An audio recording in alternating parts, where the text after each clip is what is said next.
부동산 완화 정책이 펼쳐져도 대출 규제, 이거 어떤 방향으로 흘러갈지는. 안녕하세요. 집 보여주는 여자입니다. 오늘은 여러분과 함께 대출에 관한 이야기를 해볼까 해요. 2021년 하반기부터 본격적인 대출 규제가 강화됐는데요.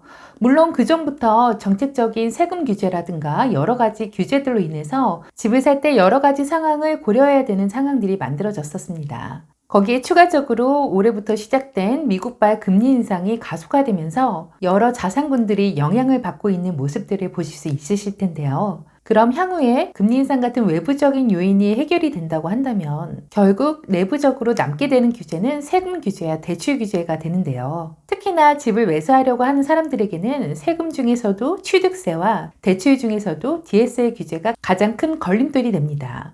따라서 부동산 침체기가 오고 생각보다 집값이 훨씬 더 많이 떨어질 경우에는 부동산 부양책의 일종으로 세금 완화와 대출까지 완화해 준다는 의견들이 많아지는데요. 그럼 여기에서 우리는 과연 이 DSR 규제가 무엇이고 이 DSR 규제가 정말로 부동산 완화 정책과 더불어 완전히 풀릴 수 있는 규제인지에 대해서 한 번쯤은 생각해 보셔야 할 것 같습니다.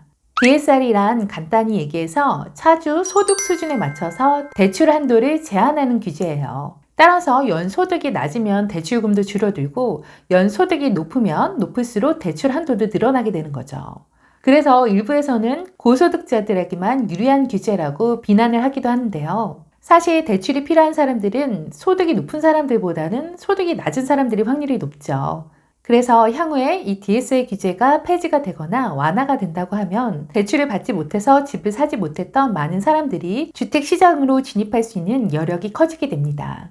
그런데 과연 이 DSR 규제가 정말 폐지나 완화가 될 수 있는 정책인지는 좀 더 심도 있게 살펴봐야 되는데요. 어떤 사람들은 바젤3 협약 때문에 DSR 규제가 사라지지 않을 거라고 말씀들을 하세요. 여기서 말하는 바젤3란 2008년도에 있었던 서브프라임 모기지 사태로 인한 미국발 금융위기에서 은행들의 건전성 문제가 대두되면서 그 문제점들을 해결하기 위한 방안으로 은행의 건전성을 규제하기 위한 법안들이 마련됐어요.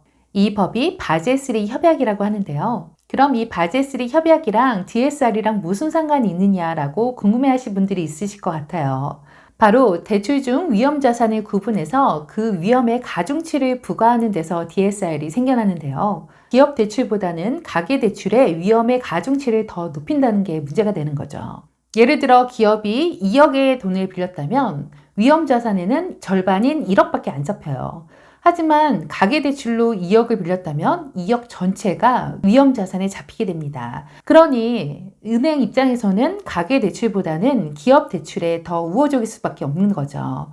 따라서 가계대출의 건전성을 높이기 위해 DSR 같은 강도 높은 규제가 도입이 됩니다. 즉 본인의 소득으로 갚을 수 있는 정도만 대출을 받으라는 거죠. 사실 바젤3가 우리나라에서는 2013년도에 도입이 예정되어 있었어요. 하지만 아시다시피 2013년도에는 부동산 침체기였죠. 그래서 집값이 마구 떨어지고 있는데 이렇게 대출 규제를 강화하는 바젤3를 도입할 수가 없었어요. 하지만 지난 문재인 정권에서는 어땠나요? 부동산 폭등과 함께 부동산 규제에 대한 필요성들이 대두되면서 이러한 바젤3 협약이 본격적으로 도입될 수 있는 여건들이 형성이 되었습니다. 그에 따라 2020년도부터 단계적으로 DSR이 도입되었는데요. 이를 볼 때 바젤3는 언젠가는 도입될 규제였습니다.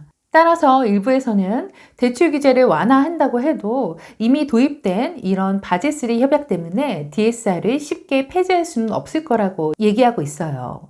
하지만 반대 의견에서는 이런 시각도 있습니다.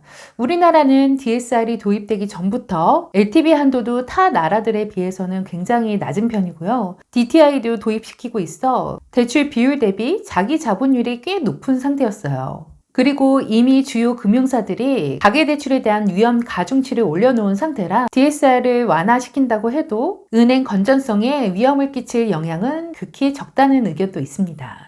하지만 또 다른 입장에서는 지금 같은 금리 인상기에 집값이 하락하게 되면 대출 상환에 대한 부담이 늘어나기 때문에 오히려 DSR을 대폭 줄이기는 어렵다는 의견들도 제시합니다. 이렇게 볼 때 부동산 완화 정책이 펼쳐져도 대출 규제, 이거 어떤 방향으로 흘러갈지는 참 예측이 안 되는데요. 그래서 제가 이러한 상황들을 통해 말씀드리고 싶은 부분은 집값이 계속해서 떨어지면 대출 규제가 완화될 거다. 그러면 그때 대출을 이용해서 집을 사면 된다는 정답 없는 희망에만 기대시지 마시고요. 오히려 지금 같은 시기에 자기 자본을 어떻게 하면 더 마련할 수 있을까를 고민하시는 게 더 맞으실 것 같아요. 그러면서 앞으로의 정책과 금리 변화를 지켜보며 대응하자라는 의미에서 이 영상을 마련해 봤습니다. 부동산뿐만 아니라 금융과 세계의 변화까지도 공부하실 줄 아는 여러분의 모습을 기대하며 오늘 내용이 조금이라도 도움이 되셨다면 구독과 좋아요 부탁드릴게요. 지금까지 집 보여주는 여자였습니다.